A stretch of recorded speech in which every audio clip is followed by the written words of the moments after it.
How's it going, fam? Welcome back to Erica's EDC, and today we're doing some sharpening.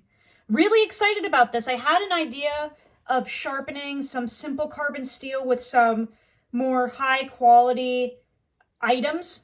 I haven't really done that on camera before, so I'm really curious to see the results. I just want to see if we can kind of get some better, not better performance, but I'm curious to see if the materials that I use in this video result in a longer lasting edge compared to using some more like mainstream budget sharpening options.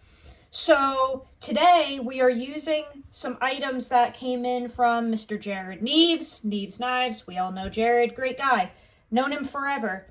He sent me a number of stones about a month ago. I haven't been able to play with them all, but today we have this Neeves stone, which according to the note that he sent, it says it is basically like a 300 grit on the green side and a 1200 on the bronze side. I haven't used this before. He has, so I'm very curious to see how it does, but we're basically going to use some really high quality sharpening tools today on a simple carbon steel and see what happens. I do also have the strop here that we used last time. This is a strop that he sent along with the stroppy stuff spray compound. It's diamond emulsion, 0.5 micron. He sent all of this stuff in, so Jerad, thanks. Great guy. Yeah, so let's check the edge before we start, because we don't want to do any play pretend stuff here. So I just have a piece of paper. So you can see that the geometry of the knife, because it's so thin, is pushing through the paper, but notice how, like, I can move the knife really fast and it's not going through the paper fast. That's because it's the geometry cutting through the paper. So if we look closely, I'm not sure if the camera will pick this up. Trying to get the little fuzzies on there. I'm hoping you can see kind of like right there, for example. This is more or less the geometry of such a thin knife pushing through the paper to separate the paper. It's not a clean, sharp apex, okay? So this knife is so paper thin that luckily it will still move through material even when dull, which we love. But the literal cutting edge is not sharp anymore, hence the more or less tearing of the paper. So we want to remedy that. The knife that we're sharpening today is the Joe Calton Necker, the Carter Necker in 1095. I will link him down below. Absolutely love Joe. Great guy. Legend. We all love Joe. I would consider him a friend. So let's see what we can do for this knife. I'm going to start on this coarse side because this knife is just, it's a butter knife right now. And I think the reason it is because the edge that I put on it beforehand was a, let me see if I can catch it, kind of a pretty shiny edge, like a almost mirror polish, pretty reflective. And it didn't do this knife any good. This is just one of those knives that may or may not need a more toothy edge. It glassed out really quick. So the whole point is, let's see how it does with some fancy stones and some fancy stropping, and let's see if it does, if it performs a little longer with a different type of edge than it previously had. So it's, again, just kind of an experimental video, and none of that stuff that I just said is anything against Joe's work at all. Joe knows that I am probably his biggest fangirl, aside from his own wife and kids. But I love Joe's work, and I love Joe, so none of this is against him. The knife dulling quickly in my terms of quickly, I think was because I polished the edge too much, maybe. So we're going to try a different approach this time and see if it benefits this particular knife any better. And that's a huge important factor. Every knife will have a different type of edge, finishing grit, all of that stuff that it does the best with. And it can be very specific per knife, you know? So right now I am just working on the first side. This is going to slide around a little bit until it gets wet from this water. And this water just has a little bit of Dawn dish soap in it. But right now I am focusing on raising a burr, which we already have. Definitely already have a burr. That's nice. And it feels really consistent. I'm just going to get it a little bit more aggressive there. Also, let's do like a fangirl about Joe thing real quick, just because it's his knife. First of all, he is a legend. He was on Forged in Fire. He also is famous because he has a Benchmade 940 review after 10 years of use that has over 200,000 views. Like, everyone has seen that review of his. It's absolutely famous. And he does incredible content on testing knives, talking about burrs. He uses a microscope in a lot of his recent videos to look at sharpening stones, grit contamination, the flatness level. Like, Joe just does so much to benefit the community, I guess you could say. Education, informative videos, always positive. Like, Joe is a huge inspiration to me because he has figured out how to properly educate in a positive manner. And I, for a long time, went about my opinions and my version of education the wrong way, for sure.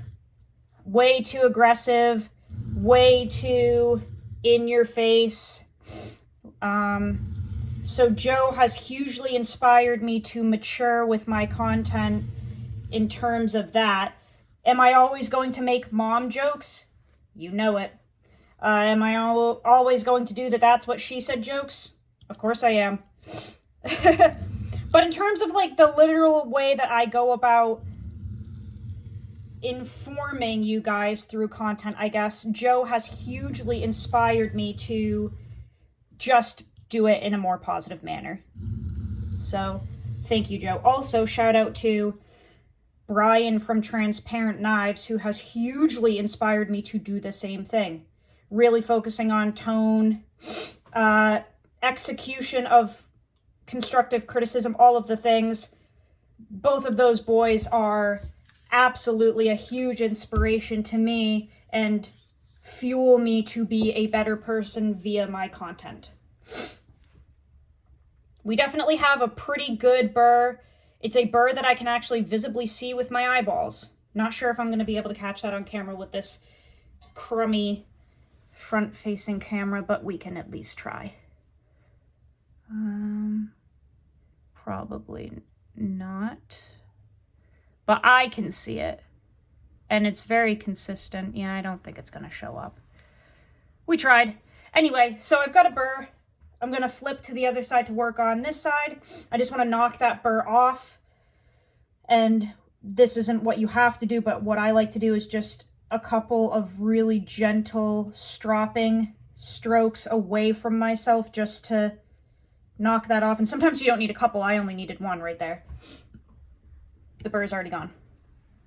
So now I'm going to work on this side. Do the same thing.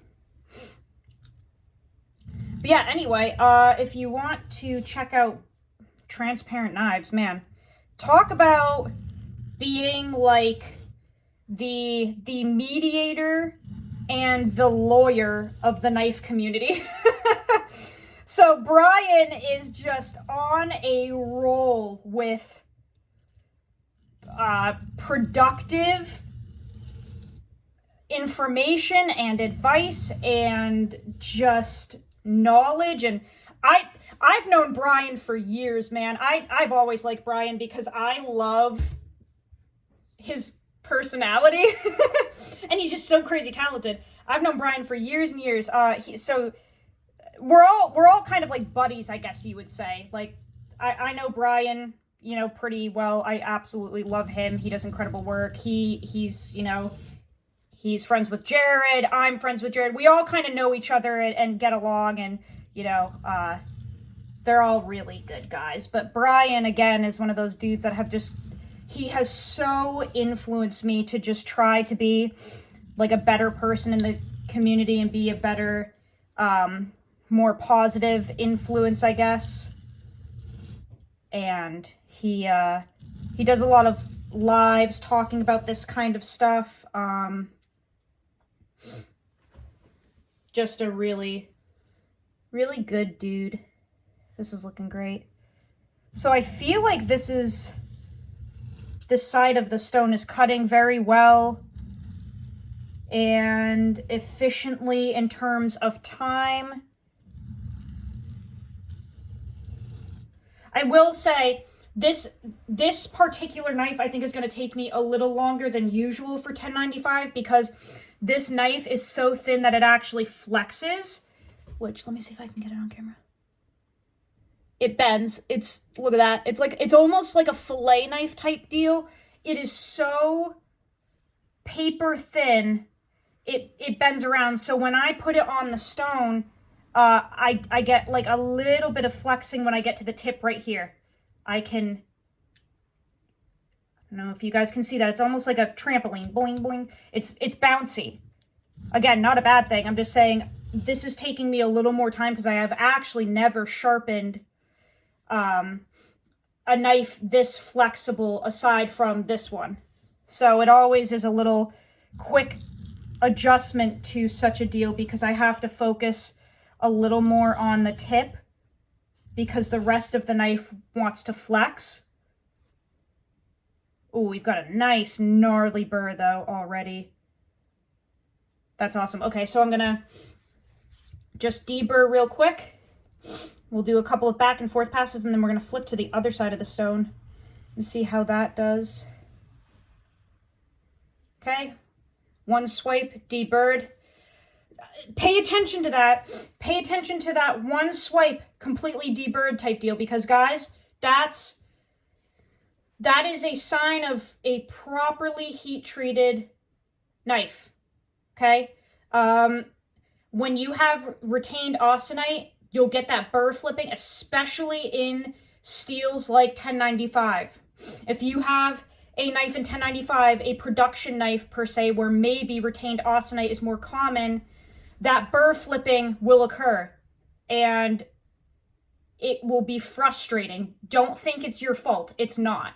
If you have burr flipping with simple carbon steel during sharpening, it's not always your fault because a lot of the time, especially with 1095 being not a very clean steel in composition, you can have that crazy burr flipping. So for me, it's always exciting when I get 1095 like this, where deburring literally takes one swipe away, just like on a strop. Bam, burr's gone. It didn't flip to the other side. It's just gone. Love that. Great, great sign. That means Joe's doing the right thing over there.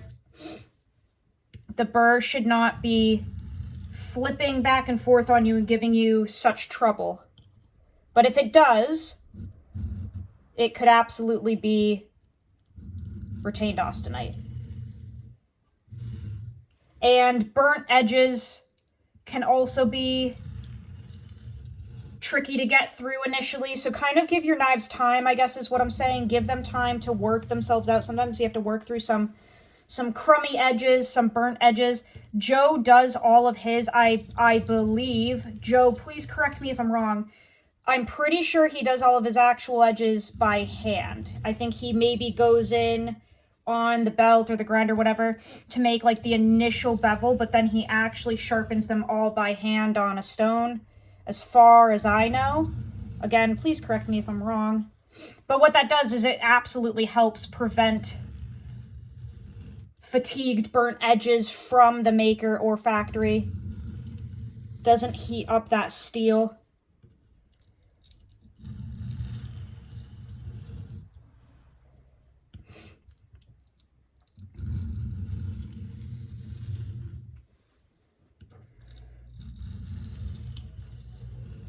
So I'm just going to check my edge real quick. Definitely have a little bit of burr hanging on up there. So I'm just going to do a swipe like this.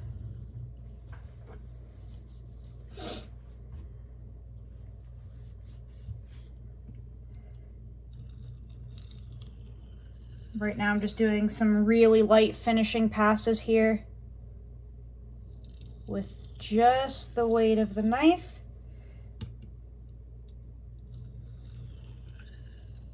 Help if my other hand could keep up with the dang knife here.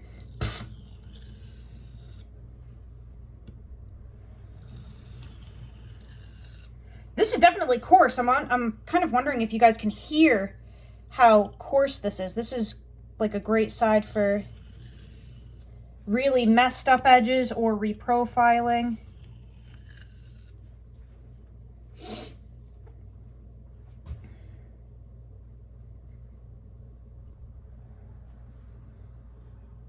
That feels way sharper than we started with, guys. We'll check that edge in a minute. We're gonna try the other side of this stone too, but I just want to see what type of progress we've made so far. And I want to get some water sitting on this side real quick while we check that edge, just so it can soak in for a hot second.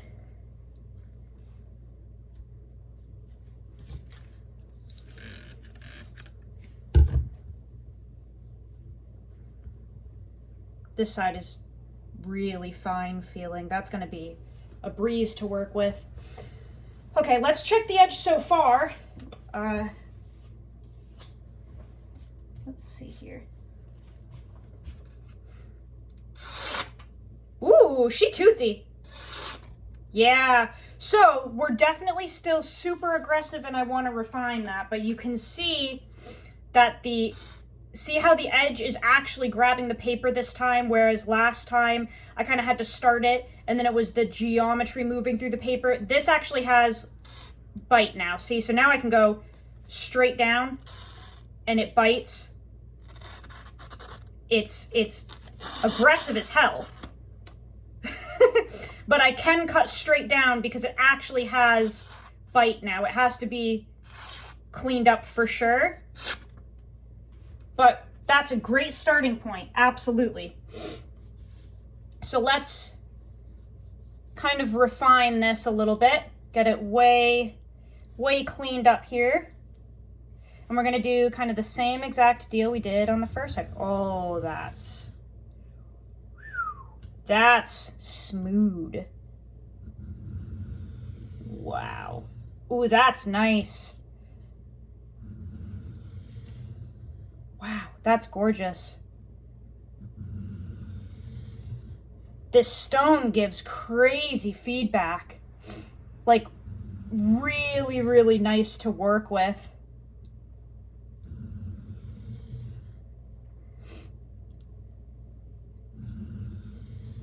Wow. Oh, that's nice. Already got a burr.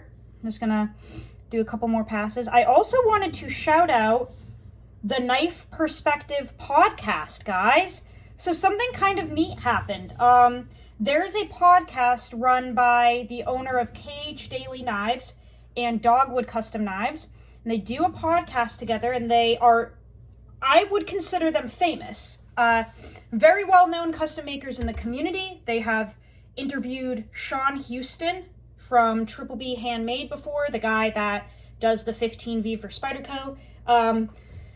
These boys are very famous, very well-known, incredible custom makers, and they do a podcast together called The Knife Perspective, and they gave me a shout out on their podcast today, which I just thought was so cool. They were doing they're part of the segment where they give shout outs to their sponsors and I guess either makers or knife reviewers or whatever that they like. And myself and Alex Steingraber, who ironically is a friend of mine, we both got a shout out, which I thought was so cool. So they gave Alex a shout out for his content and his work and everything. And then they gave me a shout out after for my content, my knife testing, my the educational stuff, and my leather work. And I just thought it was so cool. And it was even cooler because, like I said, Alex Steingraber is a friend of mine. I've known Alex for years. We talk. I really admire what he's doing for the community, and it was just so cool to hear us both get a little recognition for what we do. And then in that episode, they interview Lair and Thomas about the whole Crucible thing, upcoming new steels. They talk about that Pops steel that I told you guys about. Remember 3 weeks ago or whatever, I mentioned that Pops is releasing a steel with Lair and Thomas. It's like a high nickel content steel that people would be able to forge with. You can use it for Damascus. It'll be easy to work with and sharpen, all of the cool stuff. They touch on that in the podcast, so I highly suggest listening to it. You'll learn a whole bunch. And like I said, Lair himself is the one that they are interviewing. Very, very cool, but I thought it was so awesome to hear Alex and I get a little shout out in that. Okay, so now I'm going to deburr because I have a really strong burr again on this side. So just very gently.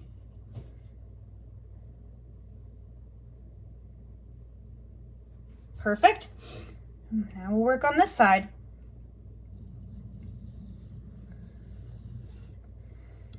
But yeah, you should definitely check out their podcast and check out both of their work.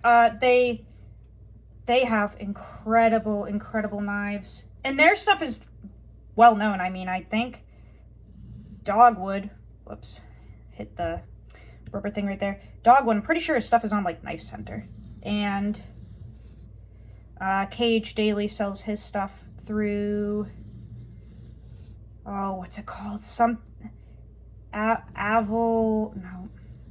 Edge something. I can't remember the distributor. I'm so sorry.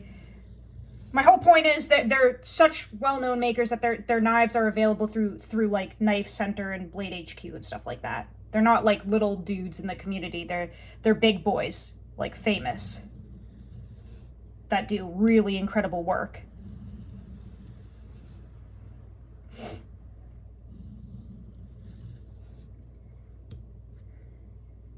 I'm really liking this side of the stone. Not that I did not like the other side, but this is just like really, really nice. Got a burr already. Just want to make it a little more prominent.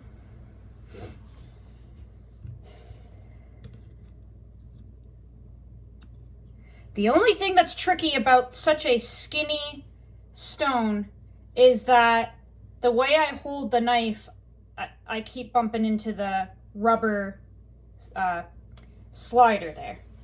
That's not anything wrong with any of the materials. That's just, it's so slim.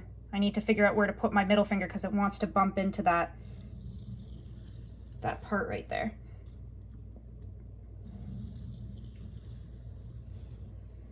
And I would just hold the stone in my hand and pull a Michael Christie, but I don't think that really helps you guys because I'm figuring most of you do not hold the stone in your hand when you freehand. That is kind of a rarity that Michael Christie is known for.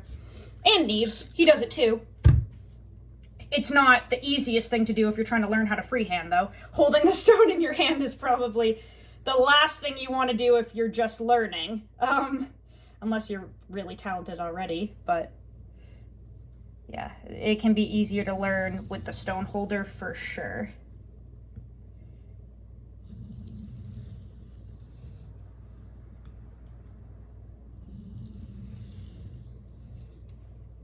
Oh, that feels nice. All right, we're gonna do some back and forth passes after I just deburr this side.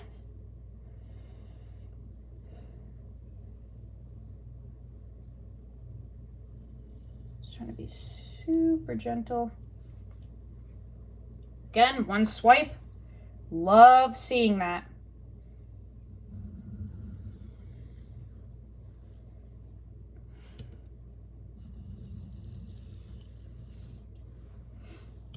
This has been really fun to sharpen so far. If you are learning to sharpen, I highly suggest getting like a nice thin knife, because a lot of people don't know this, but when you're working with a whoa, got caught in there. When you're working with a smaller bevel and a thinner knife in general, it's just truly easier to sharpen. It really is. Trying to sharpen a 1/4 inch thick piece of steel, that it's not going to be fun at all for you. So I highly suggest getting, like, if you're learning, first of all, get a beater from, see, there I go again, hitting that dang rubber thing. I highly suggest getting a beater from Walmart or something to practice on and to break your stone in if it's new. But then moving forward in your freehand sharpening journey, nice thin knives like this with a nice little bevel, way easier to sharpen, way easier to work with, easier to get a burr to form. You're working with less material, which is just easier in general. So that is what I suggest. Nice thin knives. I'm not saying fillet knife. I don't think that's going to really help. But just a thinner geometry knife may be easier for you if you're learning, or if you're trying to troubleshoot certain aspects.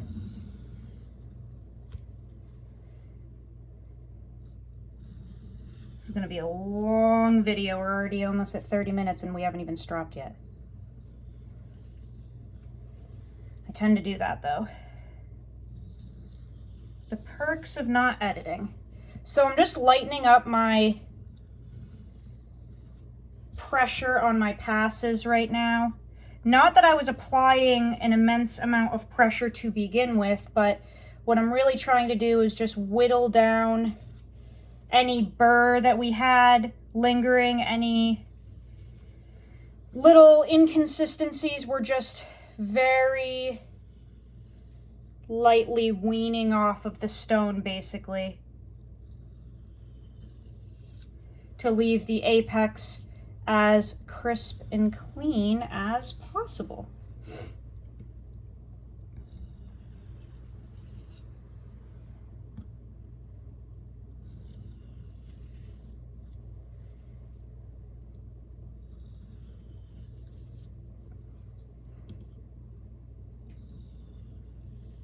This edge is looking a little shiny. I will say, I think this, what did I say, 3000 grit it supposedly is, might still be a little too shiny for this, but that's okay. We'll see how it does. Definitely have a little bit of burr hanging on that side still, so I'm just gonna try to knock that off. It's right here. I always have a little trouble with that area, because it can just be, if you don't have a sharpening choil, it can be a little trickier on the stones to get up in there.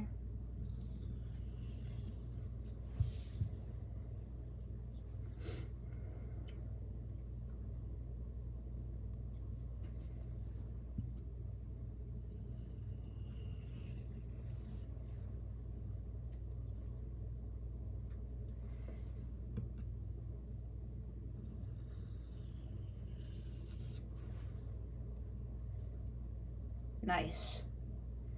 Okay, let's see how that looks on the paper. Wow, I did not intentionally match the dish towel, but we did. So maybe it's good luck. Maybe we're just cucumbers today and it's good luck. Wow. That is way cleaner than off of the, what was it again? The 300 grit side. Oh, geez. I'm sorry. I misspoke. It was 300 on the first side and only 1200 on the other side. I just said 3000. I misspoke. So we just came off of the 12, or the 1200. I'm sorry, 1200, geez. I can't even speak today. We just came off of the 1200 side, okay? So it still bites.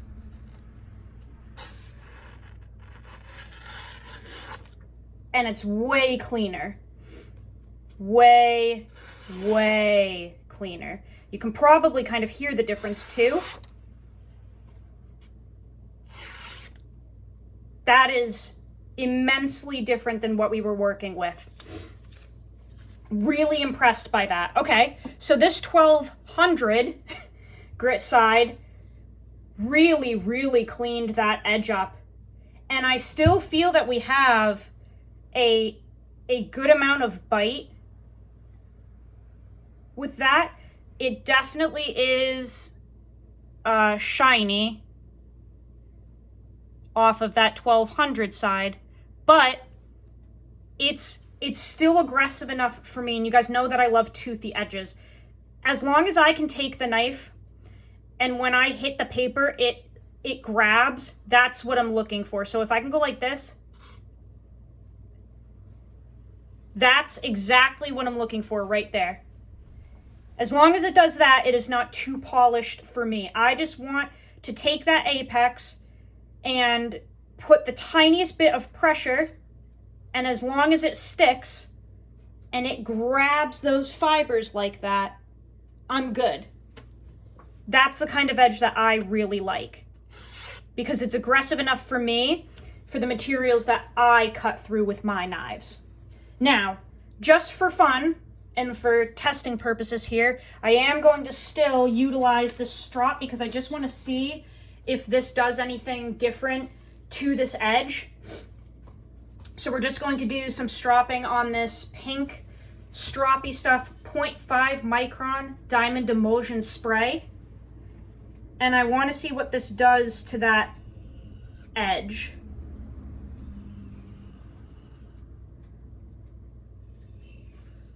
Now again, I'm not going to spend a bunch of time on this strop because I don't want to over polish that aggressiveness that I have. But we are just going to see kind of what this does, if anything. And then I will document kind of how long this edge lasts for me in my testing.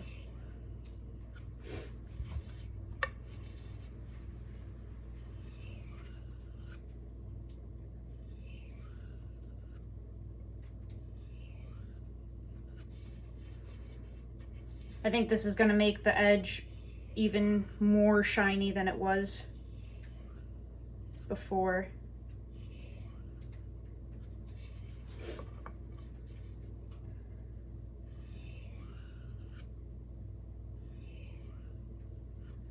This strop is from sharpeningsupplies.com. If you didn't notice, like I said, Jerad sent this to me, but it is obviously purchased from sharpeningsupplies.com. Great stuff. Great guys over there. Dan is awesome. The whole team is super freaking helpful. I've been using sharpeningsupplies.com for years for my supplies. I think Jerad is going to be putting a lot of like the stones and stuff on his website, so that you can just buy what he recommends directly from his site. But sharpeningsupplies.com is another good website to use for strops, stones, the stone holder I was using, guys, that's from sharpeningsupplies.com. They carry a whole bunch of great stuff. They carry DMT diamond stones, which I have raved about in the past. I am slowly moving away from them only because it seems that the quality of the stones currently is a little off, and that is something that Joe Colton and I both agree on through our testing, is that the consistency of quality with the DMT plates specifically right now is a little bit off. I do hope that they tighten up quality control again, because those used to be my favorite plates. But this is part of the reason why Jerad sent me all these supplies to test and stuff, because I had kind of found a little bit of a hiccup with my supplies where I was noticing the quality was decreasing a little bit for right now, and I didn't want to keep promoting and marketing a product that I couldn't stand behind any longer, even though I used to. So right now, the DMT plates, the diamond plates that I've always used, I'm not the biggest fan of the ones being made right now. They are inconsistent, I have found. So maybe hold off on getting those right now. But I do hope that they can fix things and get better, okay? So that's why I'm trying all of these different things that you guys have seen. And I wasn't just going to go buy $1,000 worth of sharpening stuff. So Jerad offered to send me some stuff that he wasn't using anymore because he has so much. And I was like, oh, heck yes. Okay, this feels absolutely next level compared to even off of the 1200 Neeves. Let's hope that we did not lose our bite that I was enjoying. So, yep. Oh, man. Still crazy bitey, but absolutely even more refined than it was before. Yikes. Oh, wow. Guys, again, this stroppy stuff is out of this world. I can't even believe it. This, I can like just turn the knife whichever direction I want. I'm literally just in my hand rocking the knife back and forth. And look at how sharp that is. And look at the little, you can see where I'm just rapidly kind of changing direction. And the apex itself is so sharp, I can redirect the apex within the paper.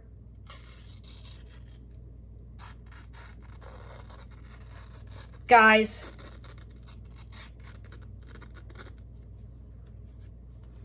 that's really impressive. That is so cool. Now, that's something that you cannot do when you have a knife with good geometry but a dull edge. Unfortunately, good geometry doesn't really have the capacity to do this through paper, because when you're changing direction like that, you're working with flexible paper. The geometry can't work through this in that manner. So this isn't some like smoke show magic trick thing where we just magically got the knife, like to do this again or whatever. It's not like you can do this with a dull knife. You kind of can't. You have to have a really sharp knife to actually change the direction like that. See how I can just kind of, and you can hear that apex biting and crunching through the paper. So we truly did get a wicked edge off of these materials.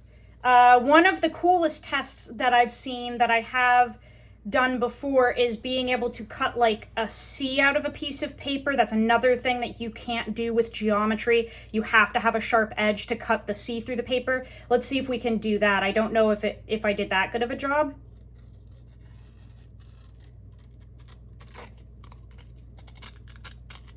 But if you're able to cut like a circle out of it, that's usually a pretty good sign. I'm afraid of cutting myself, so just give me a moment to move my fingers.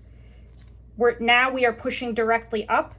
We're cutting actually against gravity and everything here. Oh, I'm gonna lose my spot. We did it.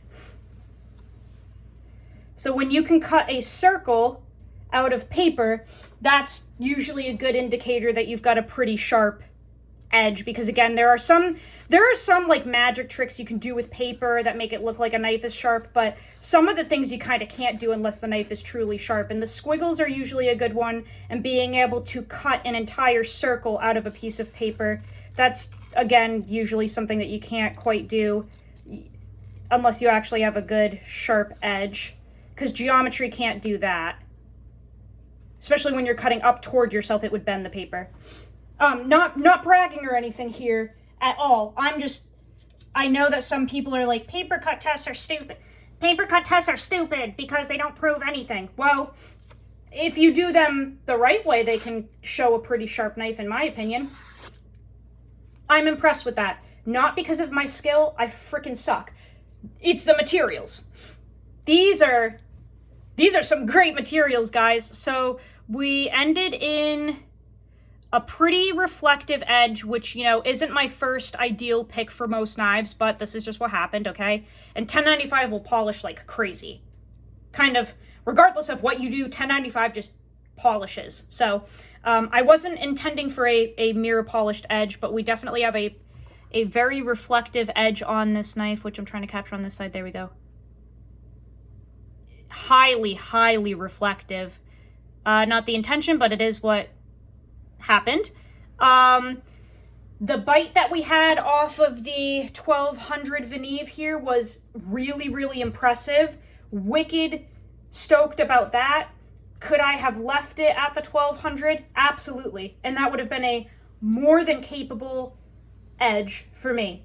But again, how are we going to be able to, you know, test different items and stuff if we don't use them? So I would say that, yet again, the pink 0.5 micron stroppy stuff took that edge beyond next level.